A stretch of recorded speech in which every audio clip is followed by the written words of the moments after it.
10. pohledu na hru Squadbusters a v dnešním díle se podíváme na novou postavu, na nové věci, co nám přidali, ale teď se jdeme podívat na tu novou postavu. Takže jdeme na to. Máme tady novou postavu, což je tahle transmoveří holka Elita 1. Je to druhá postava z tohohle velkého eventu. Už jsme ji dostali do hry, tady máte Fusion, má 10 000 HP a 340 damage, když je Fusion.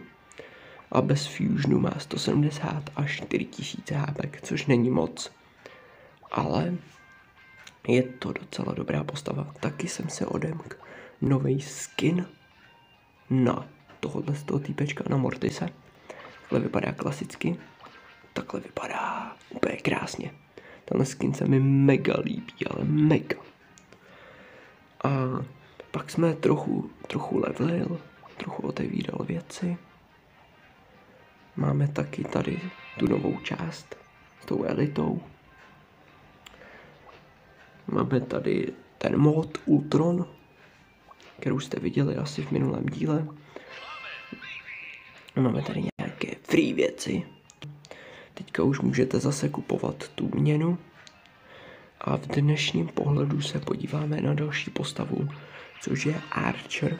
Uvidíme, jak se nám to povede. Další tutoriál na 4. postavu, což je Archer. Chtěl jsem vás trochu seznámit s updatem velkým, že nám přidali novou postavu, ale teď se podíváme na novou tutoriál na Archer. Takže její první abilitka je, že když se jí načaržuje prostě cooldown, tak vystřelí půl. Fusionutá věc, že ty šípy budou ohnivý, když máte Fusion. Pak je třetí, což ještě nemám. Třetí abilitka je Attack Match Faster, rychlejší střílení, její super abilitka. A čtvrtá a předposlední část je Shove the Big and Strong Arrow Wallace. Prostě, že má ještě, prostě se jí zvětší ten rádius těch šípů, když se jí to nabije, ta ultimátní čárčka. Teďka se podíváme na její statistiky. Je to útočník na dálku, má 140 damage, 1200 HP, tak to je jasný, že mají málo, když mají to. Pak se podíváme na Fusion, má 280 damage a 3600 HP. Tak teďka se podíváme na její klasickou verzi v trénink místnosti. Určitě budu rád, když se třeba podíváte do playlistu, protože tam mám už 3 tutoriály na 3 postavy. Jestli nevíte, jakou postavu hrát, tak už tam mám.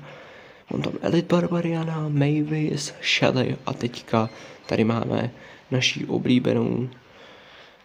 oblíbenou Archerku. Koukejte, teďka vystřelí a pošle takhle šípy. To je prostě její ultimátní abilitka. Normálně je prostě na dálku, takže ji používáte na dálku, takhle střílí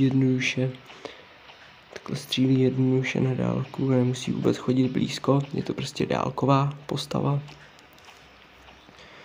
která prostě ustřílí i tohle baby draka.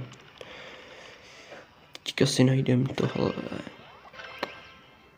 A mezi tím, než tady najdu další postavu, tak vám řeknu, že si vážím všech odběratelů, který tady tu sérii podporují ze Squadbusters a určitě budu rád, když se podíváte třeba na můj druhý kanál, kde hraju Lukáš Farkaš, se jmenuje ten kanál, kde hraju Naruto Storm 3 a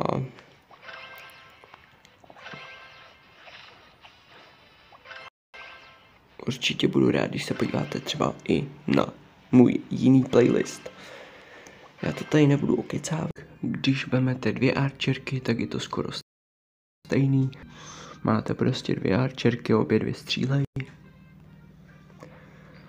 Pak, když si dáte Fusionu tou část, když vezmete 3 archerky, tak budete mít takhle Fusion. A to se vám prostě jenom zvýší damage a více životů. Tak, tohle byl tutoriál na archerku. Určitě budu rád, když tady zahodíte like, protože mě to hodně podpoří. A v dalším tutoriálu se podíváme na nitu, na tanka, na naší nitku.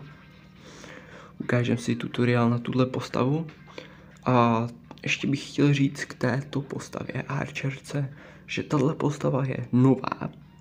Přidal ji asi před minulým updateu velkým. A je, si myslím, že lepší než postava, což je Colt, ale na tu se podíváme až v nějakém příštím videu. Ale v příštím videu se podíváme na tutoriál na netu, takže určitě nezapomeňte dát like, odběr a zvoneček a tohle bude vše pro dnešní video a já se tady s váma loučím i s touhle vytuněnou archerkou. Takže zatím čau!